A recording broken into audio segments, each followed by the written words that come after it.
Jared and I are appearing and serving in our professional roles as hosts of TAP, which is the after party. We believe this is potentially a first, certainly within the sphere of white well-being. I've never heard of it happening before, where hosts of a show sort of migrate over to another show and interview their guest on his own show. So, yeah, here we go. Ladies and gentlemen, welcome to the after party. On location edition. TAP on TPS. Yes. Well, yes, of course, we know you do Ask Me Anythings, and we appreciate the people who do that and ask us questions in our chat as well. But thank you, JF, for graciously having us over here. Would you mind if I took just a moment to briefly mention some of the things we spoke about on the last show to bring people up to speed? JF was on our show. I don't even remember. It's been too long ago. So it's okay if we repeat certain things, but we had, as JF said, a lot of questions we didn't get to. Back on January 18th of this year, 2019, JF was our guest on the After Party, which is hosted on my friend No White Guilt's channel. We do several streams together now. We're expanding our brand, exciting times. But the After Party really is the marquee show, what we started. And we usually have one person on at a time. Not always, but it's usually one person. We prepare for an interview for 2 hours, and we like to ask questions you're not going to hear asked anywhere else to really get to know the minds of content creators and people with platforms like JF. And we knew we had to do it for his book, The Revolutionary Phenotype. So I will just wet the audience's whistle at first by letting them know what this book made me think of. If any of you out there in JF's audience have not read this so far, these are the kinds of things that it will have you thinking about, and more, because this is just a few from me. Consciousness and choice, the current cultural and political wars, willpower and wisdom, sexuality, physical structure and the laws of the universe, and how these may relate to what people call metaphysics, human potential, different instincts among human ethnicities, what we ingest both in terms of food and ideas, and the interplay between culture and biology. So a little ad for you, JF, on your own show about The Revolutionary Phenotype. It is really a great book. Jason and I both read it in its entirety. We loved it. We had so many questions about it. We're enthusiastic about it. That's why we're here now. So just to catch people up, last time we defined phenotypes, or JF did, because he is the expert here, of course, as everything a life form expresses that is not the act of actually replicating. That includes physical features that help it survive, to even the social structures and religions that are created in the case of human beings. We established from what we know that replicators on Earth went from proteins to RNA-based life to DNA-based life. There's kind of been a leapfrog that was happening billions of years ago. And we established that technology itself can be a replicator, what we call human technology. So we then talked about how JF in his book argues that storing our genetic information outside of our bodies, human genes outside of our bodies on hard drives, no matter how beneficial it may seem at first, will eventually lead to catastrophe where we become weaker, more docile, and eventually just farmed for our material, the same way that RNA is a pale shadow of it once was before DNA started using RNA. So on the regular chat, I have Lee McDabney who says, laughing my ass off. I thought the book was about the Matrix. Well, no, we're going to catch you up on this. And I just have one more moment. And JF, then you tell me if this was a good introduction, and then we'll get into it. Along the way, when JF was on the after party back in January, we talked about modern culture wars, even the spreading of memes, how that's rooted in something genetic and biological. Really interesting. Particular temptations of white people towards gene editing, since we're always wanting to go beyond, to transcend, master nature with our technology. The loss, and we want to talk more about this tonight, the loss of natural reproductive cycles and feedback, wrecking male-female relationships and dynamics, and also self-hating whites currently being selected for. So very interesting way to weave science and culture through the lens of this book. So that is just to give everyone and JF himself a basis that we're going to springboard from tonight again. So I'll start with a question just to get us warmed up. We have specific questions about the book, but just to get us warm and get us back into the the whole theme again, I'll start with this. Is there any room for gene editing in an already living person? Because from what my understanding is, you're talking about gene editing for a fetus, for like a zygote, and then what becomes the fetus. But what about someone that's already alive? Yeah, so there's lots of technologies that are targeting gene editing in already alive persons. And there is a way in which it could be safe, but there are extreme dangers that I want to warn people about. So it's fundamentally different to be changing the gene line and changing the phenotypic cells, or what Dawkins, how would he have called them? The somatic cells. That was the old term we were using. So all of those cells in your body that will not end up in a sperm or an egg, we can call them the somatic cells. And modifying them really has no long-term consequences on evolution, other than the fact that it might make your life easier and it might make you make more babies. When we do modifications of somatic cell, my problem is that there's two problems I take here. The first is the temptation issue. So the more we develop technologies that develop that fix somatic cells, let's say I have a technology, I just inject something in your brain and it fixes all of your DNA such that you won't end up having Alzheimer's disease. Very good, but it opens the temptation. At some point we're going to be like, why do we inject with syringes in people's brain? Why don't we fix it at birth? And the more we will discover, the more we will be tempted in fixing it at birth and fixing it in the original cell instead of doing it in all of the cells of the body in a safer fashion. The second issue is unintended gene editing in the germ cell, in the germline cell. So the problem is that we will be using all sorts of tools. These tools will be splashy. They will not be super precise. They will travel across our bodies. And even if we want to deliver a precise genetic modification only at the center of your brain or only in your muscles in your arm, these things will travel across the body. And accidentally, if we do millions of these things, accidentally one day, some of them will find their way into the sperm cell or the egg. And that is the second danger. It is unintended germline editing.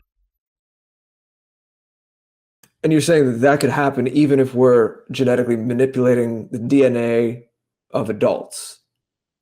Absolutely. We could, as long as the adult has a chance of reproducing, so as long as they're below 40 years old, there's a chance that your molecules will travel across the body and find themselves in places you hadn't expected, like the ovaries or the testicles. Right. So are you adamantly against gene editing for adults as much as you are the kind of gene editing you talk about in your situation in the revolutionary phenotype? I am adamantly against it because of these two risks. However, I indicate to people it's not the same thing. It's a different thing, but it's risky if we do it because it has ultimately the same risk as the revolutionary phenotype. It has the same risk as germline cell editing. It's just going to get us there slower. All right. Something that is out there, and we didn't get to last time, is quantum Darwinism, as you put it. And if I'm getting this right, as I mentioned in the intro, essentially life as we know it went from proteins, basic proteins, to then RNA, and then RNA was hijacked by DNA. The DNA used RNA as a replicator, RNA used DNA as a replicator, and then DNA took over, excuse me. But when you get down to that first level that we currently know, you said that proteins were responding to almost, I don't know how to put it. You're going to be able to put it better than I. But from what I remember, this undulating randomness of quanta, just the most basic building blocks of atomic structures, molecular structures. But what is going on there? What do you think? I know you have a scientific mind, and I try to take myself out of my own inclinations and think more scientifically, stretch my own native way that I'm used to thinking. Do you still think that this is some kind of indication that there's some kind of superstructure to the universe, or one could even say meaning? Or do you think that it still came out of something that was just random? Because you do have these eloquent passages that it's a very tough abstract thing to think about, but JF does a good example in his book of taking this primordial soup and this idea of how proteins first emerged out of it. But the question is, how did the proteins actually come about from this random quantum soup? Yeah, the thing is, when you look at our life forms, you want to count the number of phenotypic revolutions that have occurred, you need to think, what was making copies of itself? Because that's our definition of life. I know that some people disagree, especially like people who educate in biology at the undergrad level and at the college and even high school level. They don't really get into the hardcore definition that I'm getting into. I'm saying you're going to need a single definition for something that's living, and that definition is something that makes copies of itself. And I don't care. It does include paper that come out of the printers and of the office photocopiers. Yes, it's a life form. It's just a very simple life form that doesn't evolve because it doesn't mutate and it's not subject to much selection. So I know that it's a radical definition, but I use this radical definition. Anything that makes a copy of itself. And of course, we are faced with the fact that DNA makes a copy of itself between parents and offspring.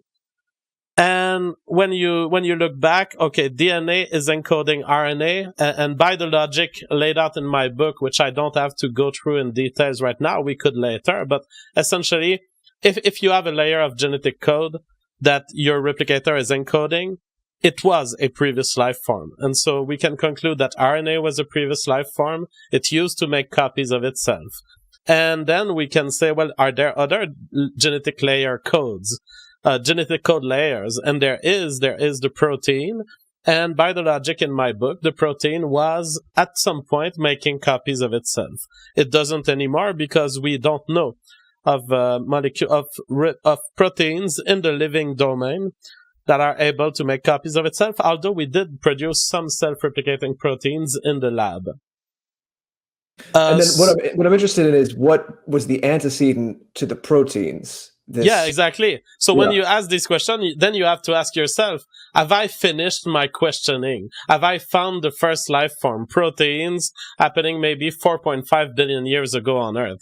And to answer that question, you need to ask yourself, was there something making a copy of itself before the first protein ever made a copy of itself? And the answer to that question is, it depends on quantum physics.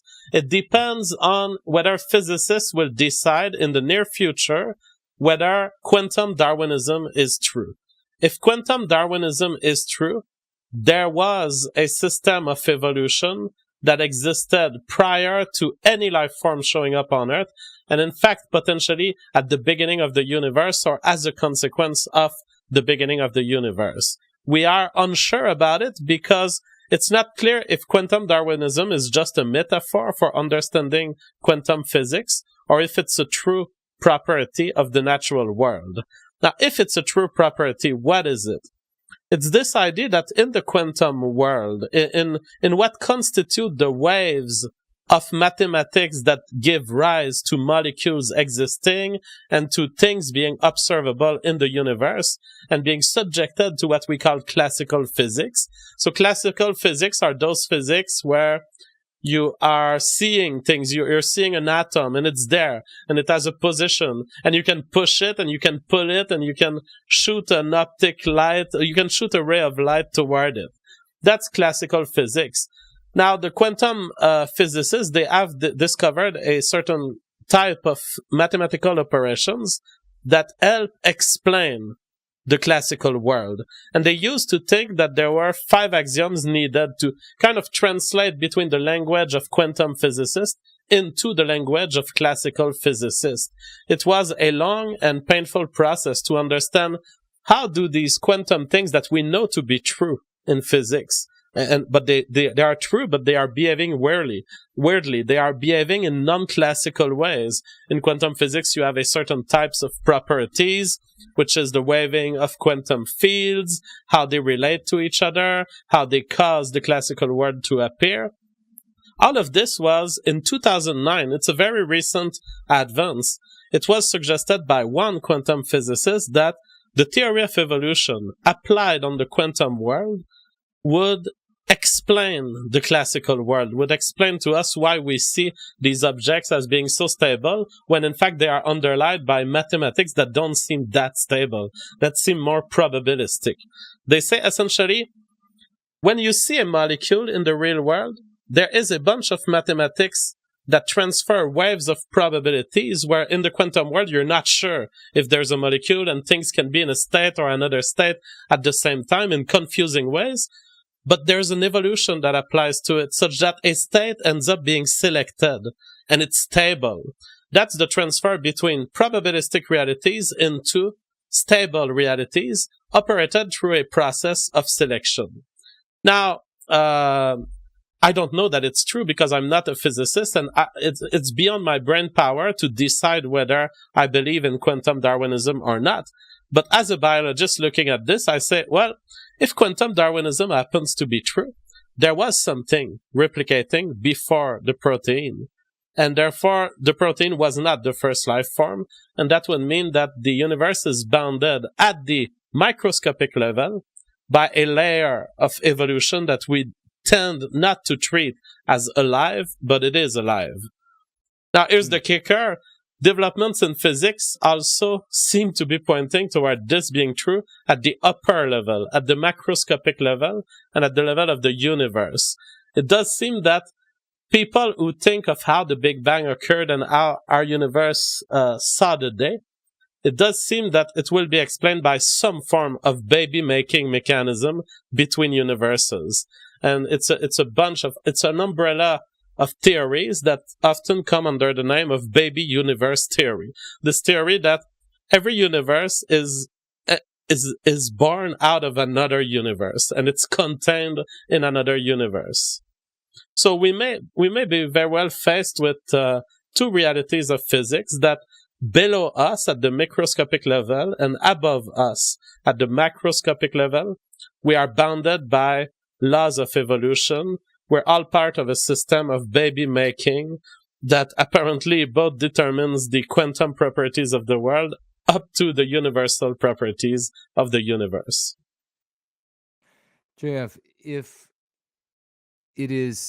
we just propose for a moment that this is the case, that inanimate matter was replicating prior to animate matter, what can we postulate about what is beyond the replication of animate matter? Or is that a discussion that is just as theoretical as the former? Well, what do you mean beyond?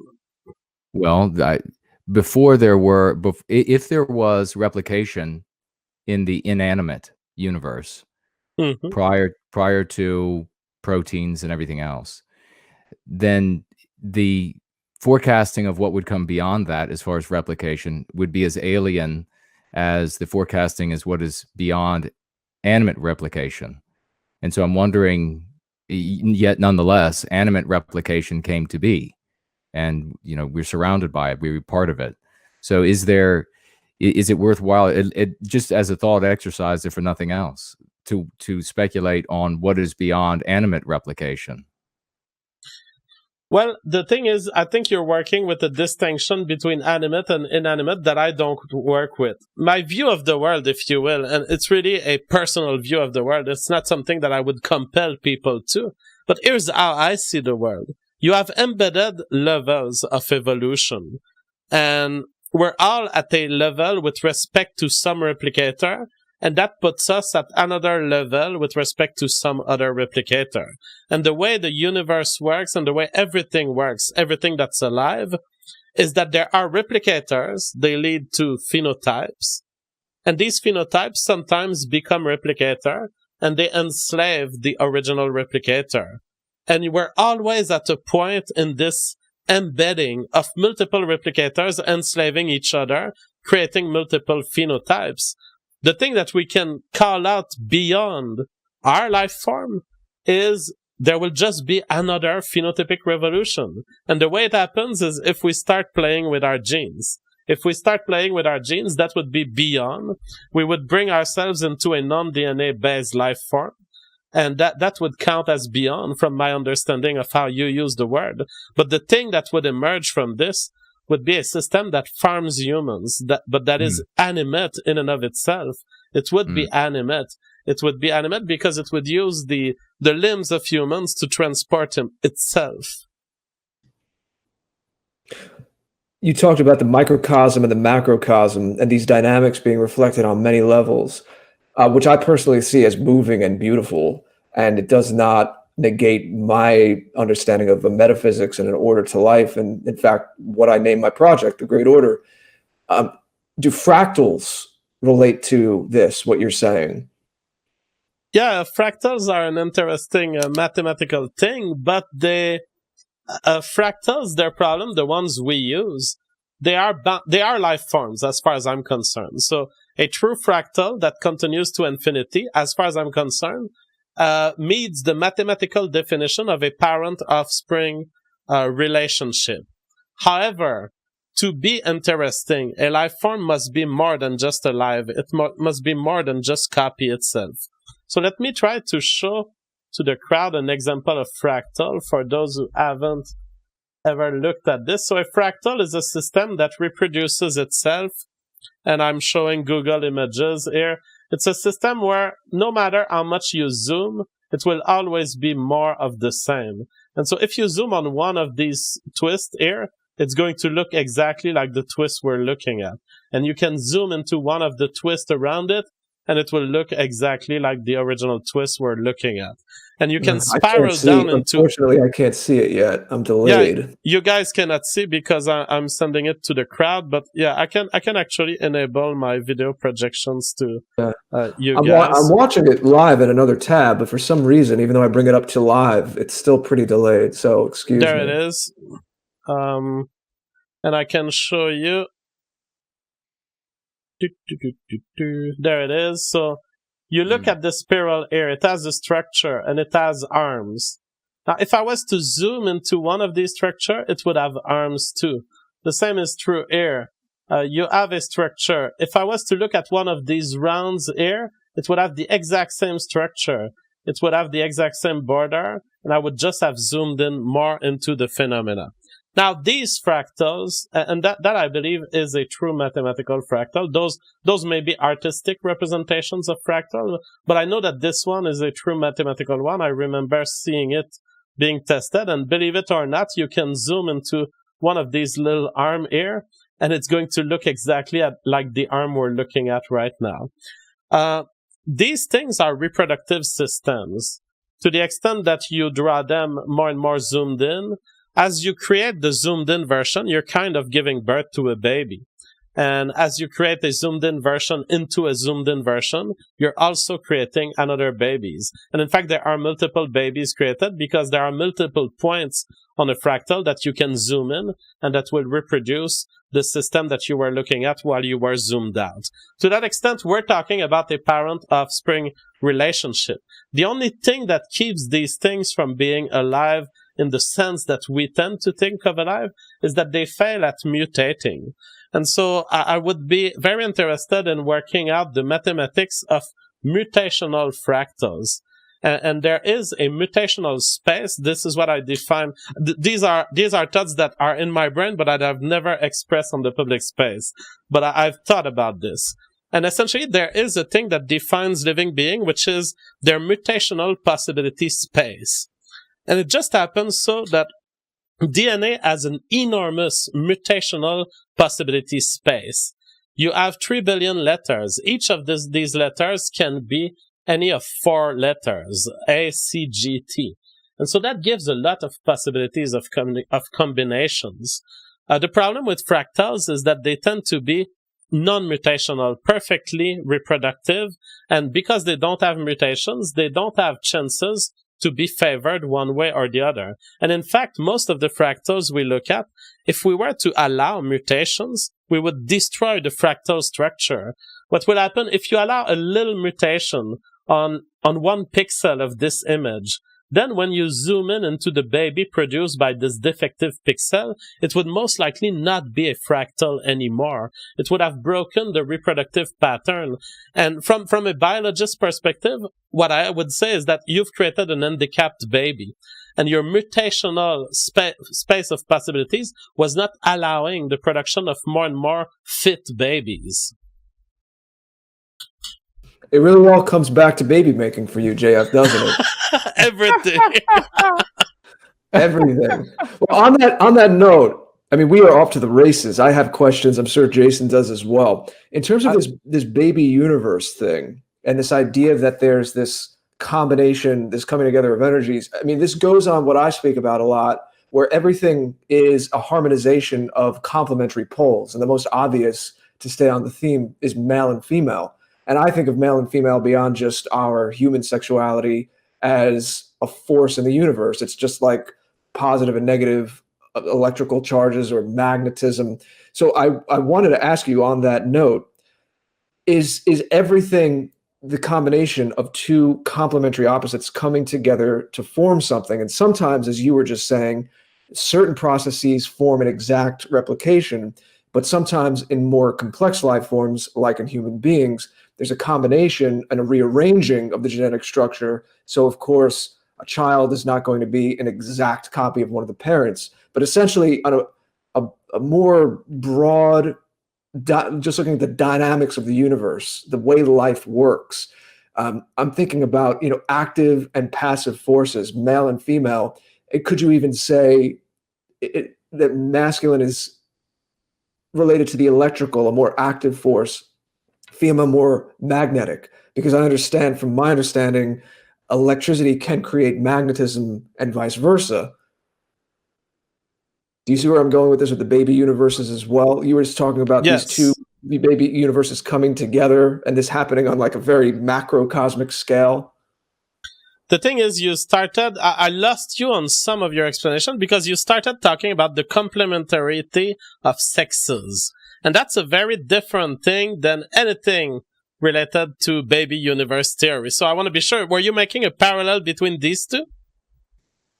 Well, I was saying, where do you draw this idea that the act of creation itself and the infinite perpetuation of just new things being created always relies on the meeting of two complementary forces, the harmonization of two forces? And in the most basic way we think of it, how we all got here, of course, is male and female coming together. But you could relate that, as I was saying, to electromagnetism as a creative force, or the push and pull between positive and negative charges in molecules. I mean, is this essentially just the building block, the dynamic that everything runs on, the architecture that everything runs on? Well, I think that you're seeing metaphorical overlap between various concepts that are not totally related.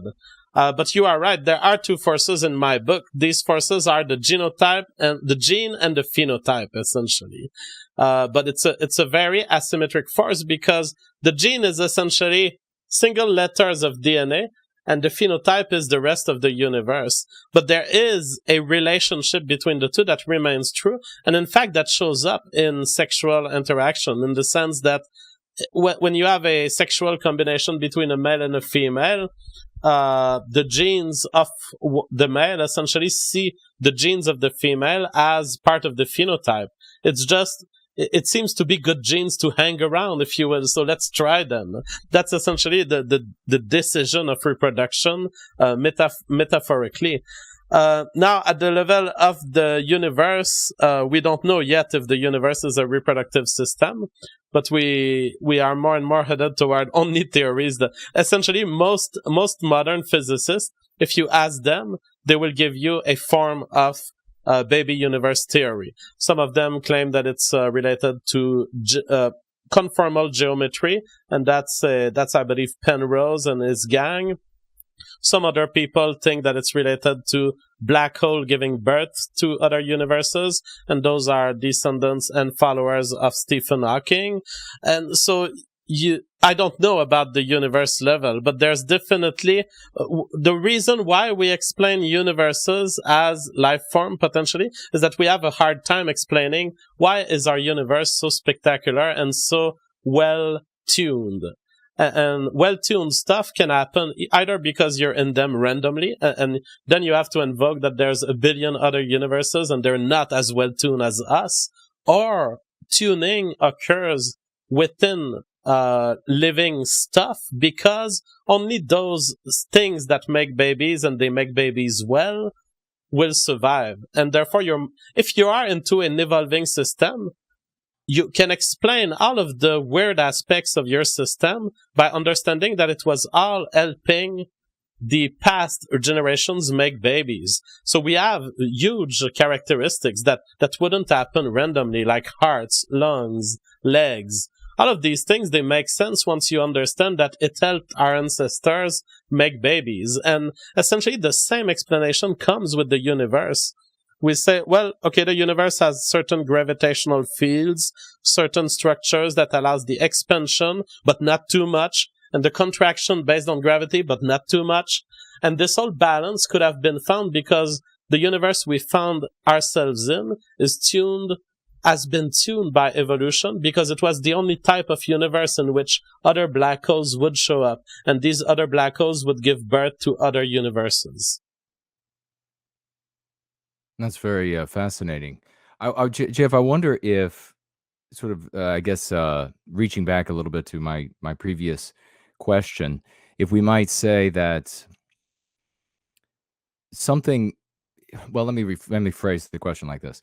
Is all life, whether we're going to include in that term that which we understand to be the dividing line between the animate and inanimate, or all things that are able to replicate as life, either case, and then therefore finding out that inanimate has replicated as well, is it all moving toward some sort of expedited self-evolution, so that an organism, in other words, if we didn't mess with the mechanics here, and if we didn't end up going down this path that you discuss, is it possible that life would move toward an organism that could be eternal and self-evolve, change in an expedited fashion to suit and fit its environment? Yeah, that's the huge question that I think my book gives the answer, but I don't give it explicitly. But I think we can conclude from my book that, yes, life forms are evolving toward eugenics all the time, everywhere. And they all build civilizations. They all get excited with sciences of some form. We may not recognize it as science, but they're looking outside and they're looking at how can I improve the outside. And they're looking at lumberjacks and they're like, okay, let's make logs out of this tree and let's heat it so we get some heat. Everyone is looking outside. All of the life forms are evolving toward developing a form of science, an understanding of their environment, until they max out the environment, and then they start looking inside of them and they find their genes. And they say, that's the thing that I can improve. In this world where I've improved everything, that's the last thing that I haven't improved yet. And once they find out to do it, they commit a phenotypic revolution. And they're headed toward a new life form, which will eventually fall for the same stuff. I believe that there is a drive for all life forms evolve to create better versions of their genes. They end up in eugenics program that replace themselves. And I wonder if you might, for the clarification of, I don't know, everybody here, I'm sure in the chat is quite bright, but at some point in the future, somebody is going to be watching this in replay, and they're going to stumble. I've mentioned this before to you. You use in your book, I think brilliantly, a lot of anthropomorphic language, but I think that leads a lot of people to take that language too literally and not understand exactly what you're trying to get at. So when you're talking about replicators replacing or enslaving other replicators, I wonder if you might clarify if that is to say, and help me where I go off the path here, that when you're talking about enslaving, you're actually using the language to refer to the process by which a superior, let's say, a superior structure of one version or one iteration of an entity or organism is displaced by another, so that the remnants of the displaced organism are still present in the superior displacing organism, and therefore appears to now then be playing a smaller role in the subsequent superior organism. Yeah, so the metaphorical use of enslaved, what I mean by enslaved is a very specific thing. It is control, but control defined as an engineer, not as a control as a psychologist, if you will, but like engineers define it. So what I mean is that when you are in a car and you turn the wheel drive, and the wheels of the car will move according to your movements of the wheel drive. What can be said about this system physically? It seems that instinctively, we can see that there's a guy. This guy is controlling the car. We wouldn't dare say that it's the road controlling the guy, and the road is sending signals to the guy, and ultimately the road is controlling the wheels. It's the guy controlling the wheels, but it's hard to put a finger on the physical reason why we say that. And the answer to that is in the way I define stuff, and I give the definition of what's a printer, what's a mutation. Essentially, you have to see the car at time t equals 0. The car is paused at some point in time. Now I'm asking you to think about the car 1 second later, after a wheel drive movement was made. What do you expect to see? What could you say about the difference between these two time points? What you would say, the wheels were in a certain direction, and then the wheels were in another direction. And you would say the same about the driver. You would say, well, his hands were left, and then his hand took the wheel drive, and they put the wheel drive right. But there is a sequence. If you were to divide in time and look at 0.5 seconds, 0.25 seconds, you would realize, and we all understand instinctively, that it is the movement of the driver that determines the turning of the wheels, and not in any other way. It is not the wheels determining the driver. It is not the road influence. The road ultimately influences the driver, but in a sensorial fashion, not in the way the driver controls the wheels. And what I say is the same effect happens between replicators that are fighting, either in an actual life form or in a life form that's undergoing a replicator tango, and therefore a replicator war to determine who's going to control who. And what I say is that 4 billion years ago, when RNA was there, it was a replicator and it created DNA. There was a point at which RNA could be said to be controlling DNA, and DNA could be said to be controlling RNA. There was a point at which the driver-wheel distinction wasn't so clear, and the driver was influencing the wheels, but the wheels were influencing the driver, and it got resolved. The driver took control of the wheels in the same way the DNA took control of RNA. And if we are to start trusting computers to determine our DNA, there's going to be a wheel driver fight. There's going to be a fight to determine what causes what. Is it the human babies that will cause this hard drive to change? Or is it the hard drive that's going to cause human babies to change? And I'm saying, if we trust computers to determine our genes, the computer will win. It will become the driver of our evolution. And we want to get into that more, into your idea of what is going to happen. But since you mentioned it, I just want to briefly go back to where we began, where you talked about probabilistic realities becoming stable realities. And going on what you just said about the driver, the wheel metaphor, which is helpful, that was good. We were asking essentially if proteins were the first discernible codes or bits of life, then what was the protein having a tango with? What was it fighting with to gain control of the wheel in your metaphor? And that's when we were talking about the quanta. And that's, again, where we get to probabilistic realities, eventually became stable realities. So my question there is, why is there a way to see the universe? I hear often people will say that everything is moving towards entropy and disorder, but wouldn't this model be showing that there's actually a tendency towards order and formation. You yourself said we went from probabilistic realities into more stable realities. Yeah, there was David Deutsch. He had a book that was, I'm looking for the title of his book. David Deutsch, The Beginning of Infinity. Not to be confused with David Duke, right? No, not David Duke, David Deutsch. And it's a German sounding name.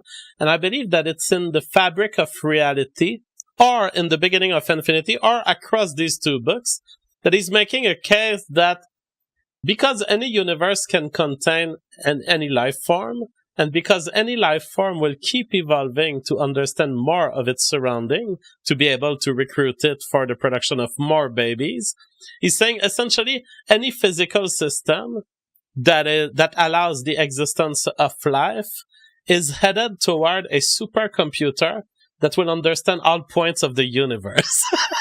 He's essentially saying that no matter what system you're in, you are always walking toward a supercomputer that understands everything. He's saying essentially we are all headed toward what the religious call omniscience. And he's almost right. But what we're evolving for is not knowledge.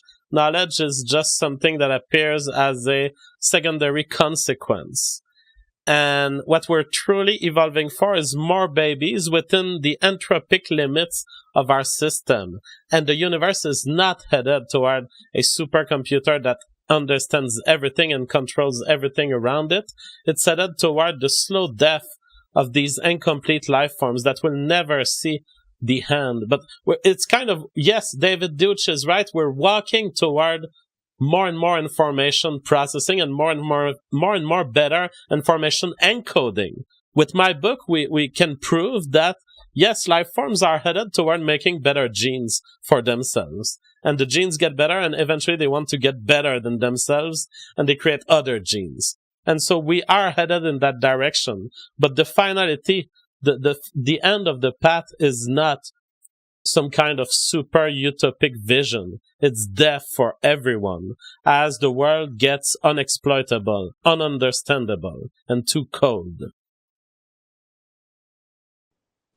So it sounded like what you're saying, that encoded into what propels us to continue creating life also destroys us. Well, it doesn't destroy us. What destroys us is the fact that the world, it's the second law of thermodynamics. It's the fact that the world gets less and more entropic and more disordered. And really, we are allowed to create order within local spaces of it. We live under umbrellas of disorder that allow our local orders to exist, but eventually the second law of thermodynamics comes back to us. In fact, I say it at the end of my book, and I think, I don't know to which extent people, as they read this, they understand that it's a reference to the second principle of thermodynamics. But I say that as the last human dies, DNA claws back what humanity had borrowed for billions of years. The clawing back, it's this whole fact that we exist in a temporary bubble. And this temporary bubble is allowed by the fact that lots of our organism can create lots of shit before we get strangled by the amount of shit around us, essentially. We are surfing on waves of creation of shit around us that are so much bigger than us. Think of just literally the shit that comes out of you for the entire life of yours. It's bigger than yourself. It would be a whole pile. It would be a mountain. But that's just the beginning of the kind of destruction we see in this universe by the very fact of our own existence. And eventually, any such destruction is bound to an environmental limit. I think we're reaching it as humanity. We have covered this planet with ourselves, with our products, with our asphalt, and we've been killing everything around us. Our time is counted because we've reached the top. We've reached the maximal population that this planet could reach. Maybe we're 10 billion away from the max. Some people will argue, if we include advances in technology in the future, maybe there's space for 80 billion people on planet Earth, but the limit is there, and we're getting there. Yeah, you actually, as you speak of your book's ending, and I had written this, I'd taken it out in preparation for our first interview back in January. I didn't get to it. You said man's search for meaning had evolved and had finally obtained the answer that awaits any native replicator, that life is about producing little things that will eventually cannibalize the best of you before they replace you. So there's this, it's the wave of creation and destruction. But to use your terminology from before, it sounds like you're saying that that's asymmetrical and that there is more of a tendency towards this destruction. But there are things that exist. And we, as you said, we went from proteins, and there was quanta before that, but proteins to RNA to DNA. So I still see cycles embedded in this, but I'm not trained as a scientist, of course, as you are. So I defer to you on that knowledge more in terms of that. Jason, do you have anything? No, but on the cycle that you see, you are right. My book establishes that there is a meta cycle to life that goes beyond parent offspring. And this meta cycle, amazingly, is life form being the parents of other life form. And I call this a phenotypic revolution. But what it really is genes, is life form making babies, but not babies in the classical sense within their reproductive cycle, but outside of their reproductive cycle. And yes, it's a cycle, and yes, it has a direction, but this direction is limited by environmental limits, such that we cannot have the David Deutsch final total computer. We're just headed toward omniscience, but in the same way that a blind person is headed toward the exit of the forest. He's never going to get there, you know? Folks, we are, if you're just joining us in live or in replay, we are discussing with JF the revolutionary phenotype, the amazing story of how life begins and how it ends, which is a book written by JF, a very exciting book. If you haven't purchased it yet, it's available on Amazon. I have my Kindle copy already, and I suggest you get one as well. There's been a lot of book banning recently. Funny that they would name their device Kindle. And you never know. I mean, JF's book is not one that we would think would go, but you never know what the anti-whites in charge of these institutions will do. They sometimes act aggressively toward people, even if their ideas are not in direct contradiction to anti-whiteism. They act aggressively when the individual may become a problem for those who are in power. So, I didn't give them much reasons to ban me. If they ban me, their game will be exposed, right? I think it's really been exposed already, but certainly, yeah, with every new example, someone like you would really make it a bit more lucid than it had been the day before. So I want to ask, though, I mean, you're talking about the computers being used to make people, let's say, without disease that would normally be heritable, with maybe taller, because being taller seems to help professionally, economically. But we also have the phenomenon of the population runaway, and you're kind of speaking here to this a bit. We have this technology that enables us to pack more and more people into the world, and that number is increasing exponentially by way of that technology. So we don't have the, we might be facing the hockey stick graph scenario of population numbers. How are these two things going to come together? Those with the means to manipulate the genes of their children, and this massive ballooning, this eruption of humanity on planet Earth. How will these two things collide even in the coming decades and centuries? Well, once we are modified by a central entity, it will be so much easier to pack more people in less space. Because a lot of the space needs in humanity are actually wasted in conflicts. And I was about to say useless conflicts, but ultimately they have a use. So when a douchebag goes into a bar and starts being aggressive toward another guy, we all agree, us three intellectuals and geeks, that it's a bad behavior, and we don't want this in society. But the fact is, this guy is acting out something that has a deep use. He's acting out a competitive drive that was needed for maybe some of his ancestors 100,000 years ago, such that they could survive. And those guys who didn't have this douchebag behavior are all dead. And the reason this guy is still in 2019 pushing other guys and saying, "What the fuck are you doing, dude? Do you even live, bro?" The fact that this guy is there, it has a use, but it's not even for this guy. It was probably for some people in the past.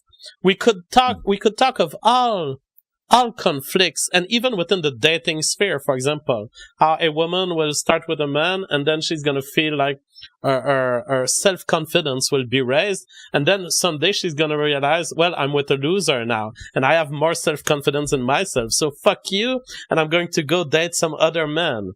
All of these things are conflictual spaces that exist for the sole purpose that we're all in a race. We're in a race for a little bit more violence, a little bit more good choice in dating matters. We're in a race for a little bit of everything, a little more. Once we are controlled by a central entity, the central entity will quickly realize, and even if it's not a conscious entity, just by trial and error, you would realize that there's a way to optimize humanity. And it's that, let's not make the douchebag who will be engaging in wasteful fights. There's no reason for it. We already know what's the best gene for him. He doesn't have to prove it with his muscles. And let's make this woman not trust the muscles or not trust the amount of money that her partner has. Let's just make her fall in love with person number 171,629. Let's put numbers on people, and if they're even numbers, they will fall in love, and if they're odd numbers, they don't fall in love. There are so much efficient ways to manage humanity, but life starts sucking once we take these ways. Once we remove the whole randomness of the world and the fact that genes are in this insane race, 99.999% of it being a total waste of ecological matter and of energy of all kinds, we realize that humans are optimizable, but that the optimized human's future is extremely sad. It destroys the entirety of what drives us to be the complex individuals that we are. And that without this pressure that, yeah, unfortunately did lead to the douchebag, and it did lead to the bitchy woman who leaves her boyfriends in the hope of getting a better one. All of these is what made us complex and what made some examples. It's also what made Albert Einstein. It's also what made, well, people are telling me the JF Albert Einstein is a fraud. Okay. Well, whatever scientist you want to admire, it was produced by this imperfect system. This imperfect system will absolutely disappear under central control and will be abolished in the favor of absolutely coordinated, self-sacrificial human beings. And there's a day, if we walk into the route of the revolutionary phenotype, there's a day you won't see the difference between a sterile worker ants and a human, other than probably their size and the amount of mass they carry. Fascinating. So we can say environment then determines whether a trait carried forward is defined as adaptive or maladaptive. Let me ask you this.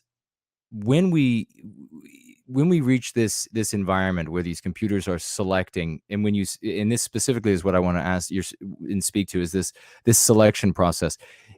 Is there a difference between, is there a possibility for something other than merely selecting among all of the possibilities that are already manifested in our genes? In other words, is there a possibility to write new code that wasn't already within the code that's inside of us? Well, there are two ways you can do that. Life has found a way. It is mutations and random. So yes, the 64 little mutations of single letters of DNA that happens at each human generation, they are the driver of everything future that is not present. They are moves of exploration in a dark forest that brings you in some direction. And then selection applied to these mutations is what pulls you in one particular direction rather than another. And so the walk forward of evolution can be understood as the balance between these two forces. A random mutation and then a selection that picks some of these mutations as opposed to other, which makes you take a certain direction. And there is plenty of evidence that life evolves in directions. It's not like life tries everything. Life tries everything within a restricted space, and then some of them get selected, and we work forward.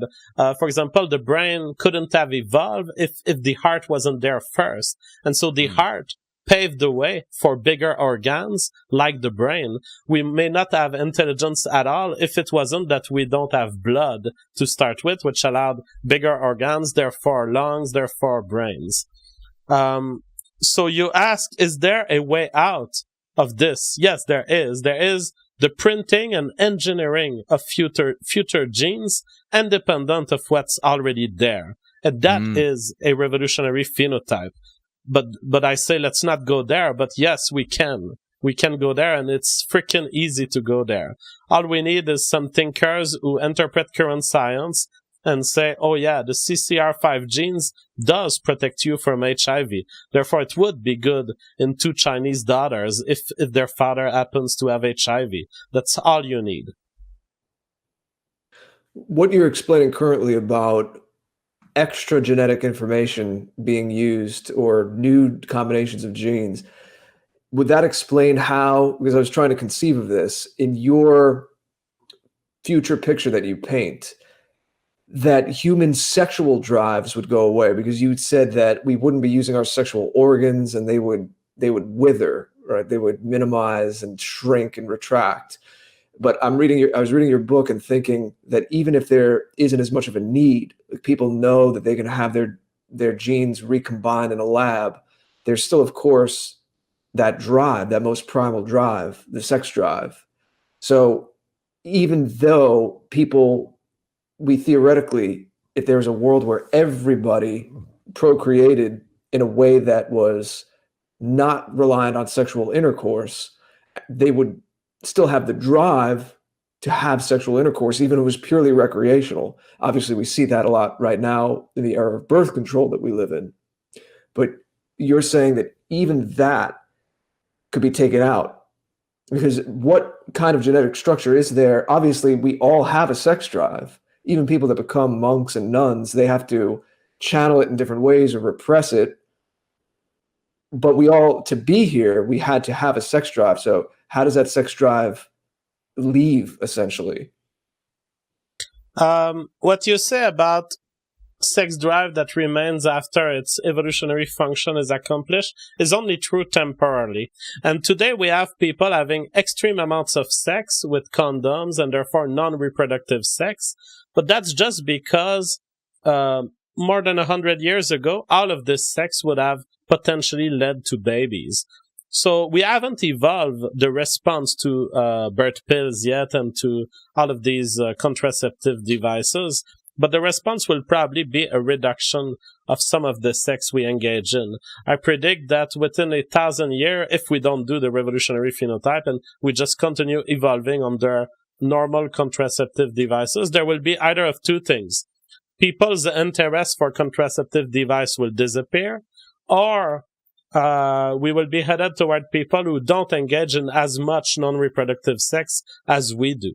Because it's a loss of time, it's a loss of productivity, and ultimately we're getting replaced by those who dare have sex without condoms and without birth pills. So, yes, there is a temporary maintenance of functions that do not play their evolutionary role anymore, but it's temporary, and it will disappear in the case of what we could call recreational sex in our society, but it will also be worse when we start modifying ourselves with computers, in that all sex will disappear. there will be no advantage in having a penis or vagina, because you will get your saliva sampled at the clinic, and that will be the best way to make babies. And when there's a better way to make babies that occurs, the others all disappear. They must disappear, and they will disappear. The quicker they will disappear is according to the proportion of evolutionary advantage that it will confer you. You use the example of sterile worker ants. Do we know anything biologically about how that came to be? Are there similarities about how this could go for us? Are there lessons there related to what you're talking about? The field is debating about this, but I have a very strong view. I am absolutely convinced that I know how it came to be. And so I'm going to present you my theory. And of course, there are scientists who would say, well, Jeff, that's just an hypothesis. I'm absolutely certain. Tap on TPS exclusive, JF's theory on sterile ants. JF talks about world premiere. You won't believe what JF has said about bees and ants. Ladies and gentlemen, this is a world premiere. See, we need the graphics. Yeah. Can you get the graphics back up? I swear, I think my episode, the first time I was on TPS in November, was the only time you used the blue background and the voice. I thought this was a whole thing you'd invested in. I want, ladies and gentlemen, JF's theory on ants. Okay, well, the blue effect, I can do it. Here it is. Ladies and gentlemen, in prior reveal action, we will be revealing the exact theory by which JF can explain the evolution of sterile workers and ants. That's what I wanted. Thank you. It's a little evil for a scientific theory. No, but here's the thing. The principle that guides the evolution of ant and bee societies have been misunderstood as being the same as those that drive cooperation in human societies. They are absolutely two categories of different events. The thing that leads to bees becoming a sterile worker is the same event that led multicellular organism to start existing. And here's the series of events. You have an entity. This entity makes copies of itself. There are accidents by which certain of these copies have no reproductive power. We could call them handicapped babies. And about 2 billion years ago, there were some handicapped babies of bacteria, of some kind of single-cell organism. So the single-cell organism were creating other single-cell organisms, and one day it had an accident that led a certain percentage of its babies to be handicapped babies. Now, in almost all circumstances, handicapped babies are selected against, and ultimately you are back to the situation where parents create functional offspring. However, in very weird and unique circumstances, handicapped babies are a plus for the parent. Maybe it's because there are so many viruses in the environment that it's good to have a bumper of handicapped babies around you. Or maybe it's just that handicapped babies, although they cannot reproduce, they can do other things like secure the environment.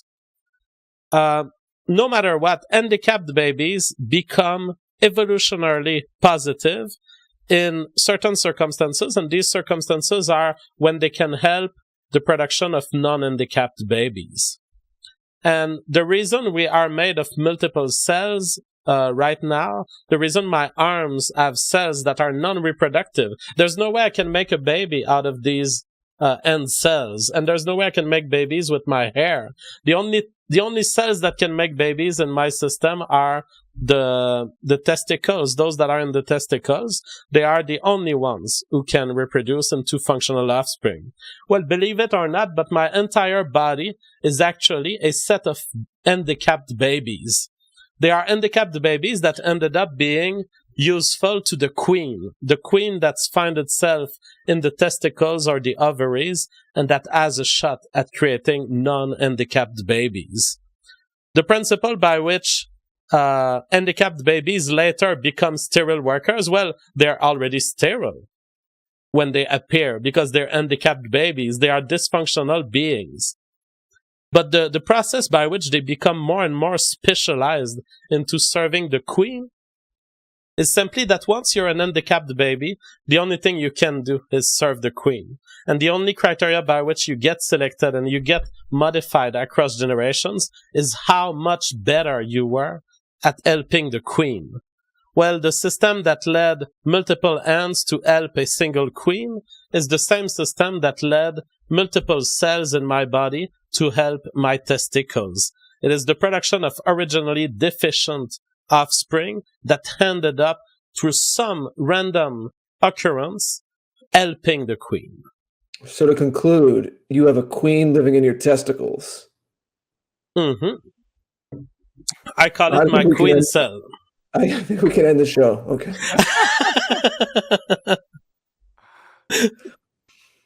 All right. So I have another. We have more questions. I don't know how long you want to go, but on a bit of a different topic, a little more light, but just for information, have any scientists or academics responded to your book? Yeah, no, we hadn't had a serious scientist. I mean, there's Glittering Genius who tries to take shots at my book, and he seems to be relatively knowledgeable. And there's Fadam, who's been calling on the show, contesting some of the ideas sometimes. At this point, he's now fully convinced, so he stopped contesting. And he seems to be some kind of a microbiologist. That being said, there's no public intellectual of the level of intelligence like of Richard Dawkins or Daniel Dennett that has yet to read my book and give a full review of it, whether they stand for it or against it. And I can't wait for it to happen. It must happen. Because whether you disagree with the points in there, and I don't think there's place for any disagreement, what I predict is that any intellectual, any good faith intellectual that ends up reading it will have to just submit in front of the truth. And I expect that Richard Dawkins, although he might have aesthetic comments, he will have to say, look, this book contains the entire truth about how life emerges, period. But it didn't happen yet.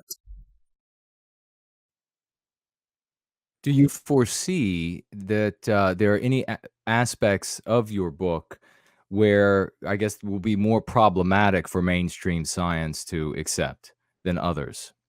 Absolutely. There is the last chapter. The thing is, the mathematical reasoning in the entire book, I don't expect them to take huge issues.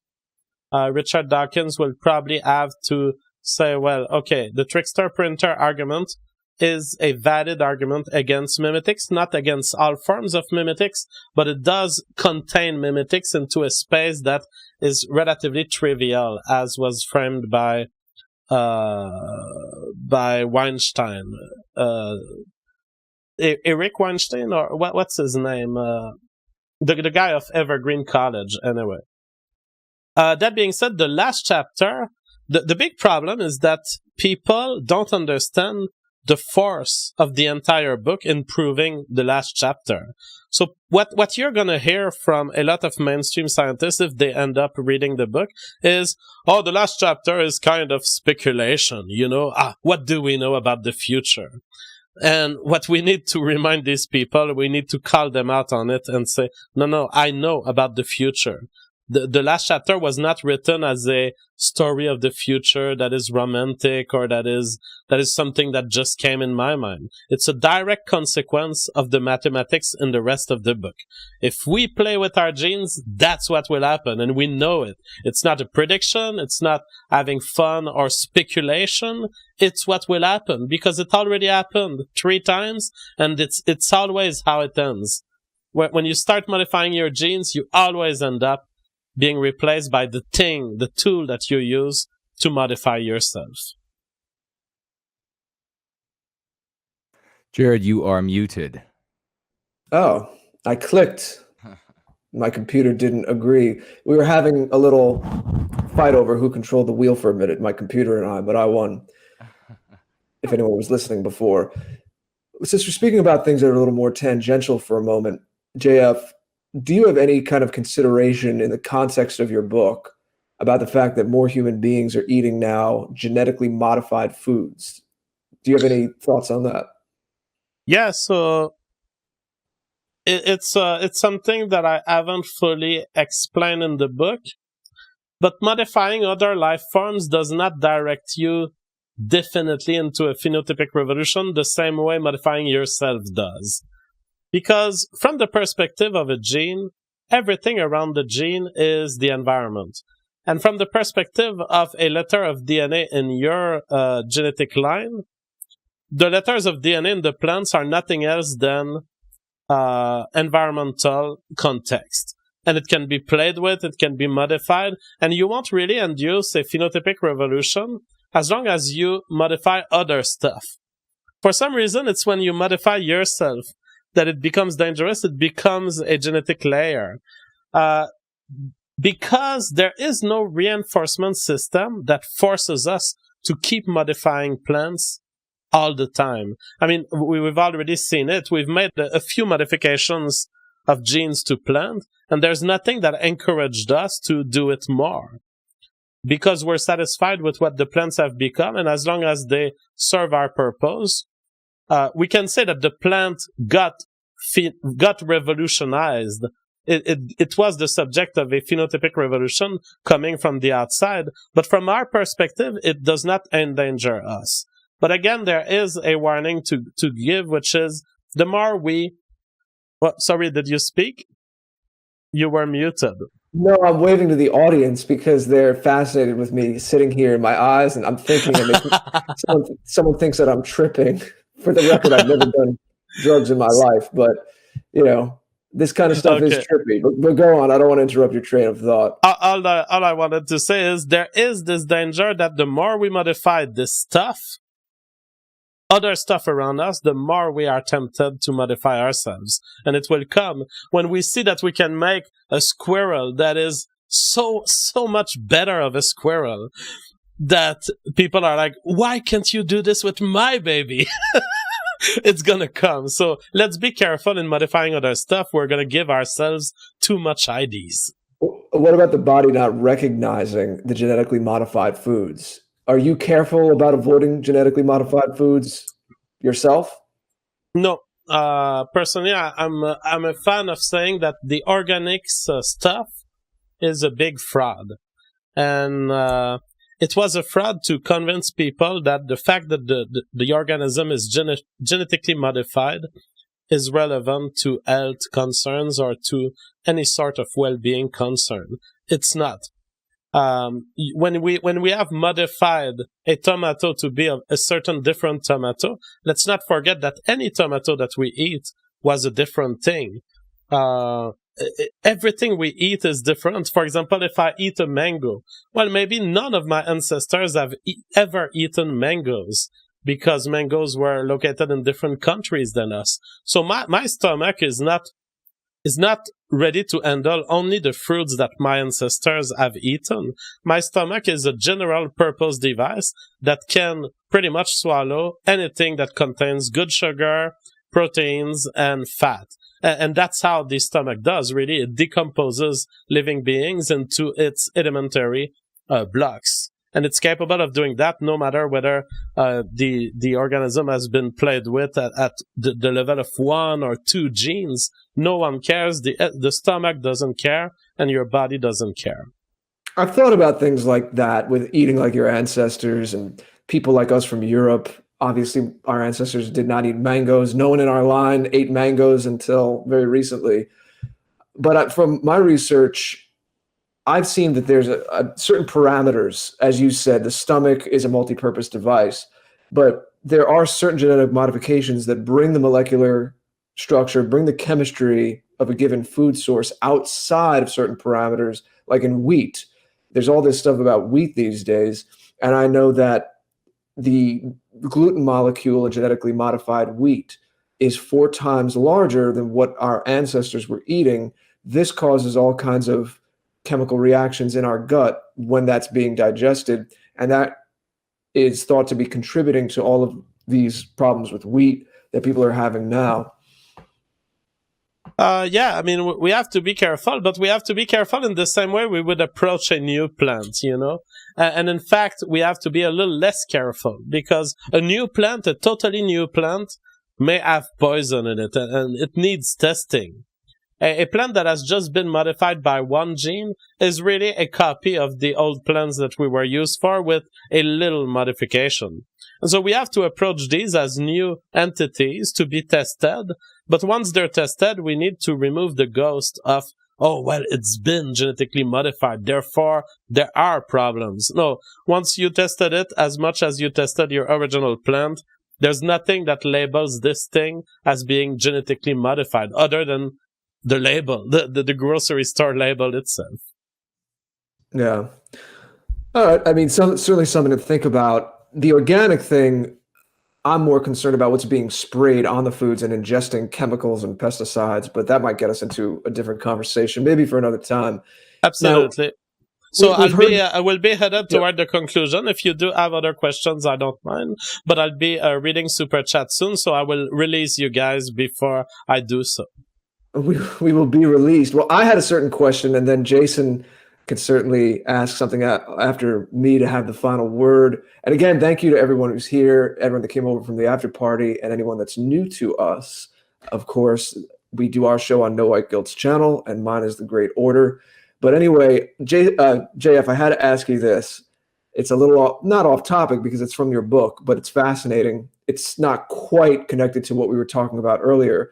But you had this interesting line how something could exist in time and evolve in space, as opposed to creatures like us who exist in time and we evolve in space, we grow in space. We had a Twitter exchange about this, and I said after you were on our show in January, I didn't get to ask you this, but I was fascinated by this line in your book, and I figured it had something to do with light. So what does it mean to exist in time and evolve in space? Yeah, so once I found the principles that I wanted to apply to kind of summarize the theory of evolution, and then I found the principle of the revolutionary phenotype, I thought that these principles are very general applicability principles, and they apply to anything that makes a copy of itself. And then I started thinking, well, what's a copy?